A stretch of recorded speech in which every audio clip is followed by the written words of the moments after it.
આ ડોશી શાસ્ત્રો જે છે ને આપણા સમાજમાં એ બહુ ખોટા છે. શનિવારે આમ ન કરાય, મંગળવારે આમ ન કરાય, શનિવારે દાઢી ન કરાય, મંગળવારે નખ ન કપાય. પેલા વધી ગયા હોય ગમે ત્યારે કપાય.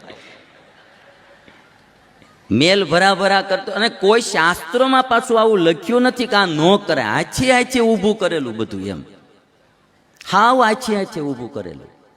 આ વારે આમ ન કરે ને આ વારે આમ ન કરે. એટલે આ બધું ખોટું. તમે ડરવાની જરૂર નથી. ડરવાની જરૂર છે ખોટા કામથી, પાપથી, અધર્મથી, અનીતિથી. જેનાથી ડરવાનું છે એનાથી આપણે ડરતા નથી. જેનાથી નથી ડરવાનું એનાથી આપણે ડર્યા કરીએ. મંગળવારે પૈસા દઈ તો આમ થાય, સોમવારે લઈ તો આમ થાય. એલા ભાઈ, દેવાના હોય ને જરૂર હોય ગમે ત્યારે રાતે દઈ આવાય. એટલે એ બધા ખોટા વેમ છે. અમુક આંકડામાં ફસાણા છે કે ફલાણો આંકડો મારે લકી છે, ફલાણો આંકડો. એટલે આંકડા શું કરે? એ આંકડા બગડા ને તગડા એ શું કરવાના? પણ એ માણસોની એવી માન્યતા કે આ આંકડો મારે લકી છે. હજી સમાજમાંથી આ નથી જાતું.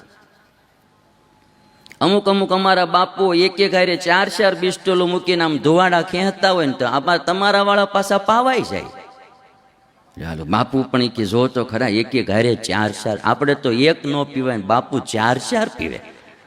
તાવડા પડીકા દી આવે. શાસ્ત્રના 2 સિદ્ધાંત છે. એક કર્મ કરવામાં ધ્યાન રાખો, બીજું ઈશ્વરનો દ્રઢ આશરો રાખો. અંધશ્રદ્ધા વેમ આમાંથી બહાર આવો.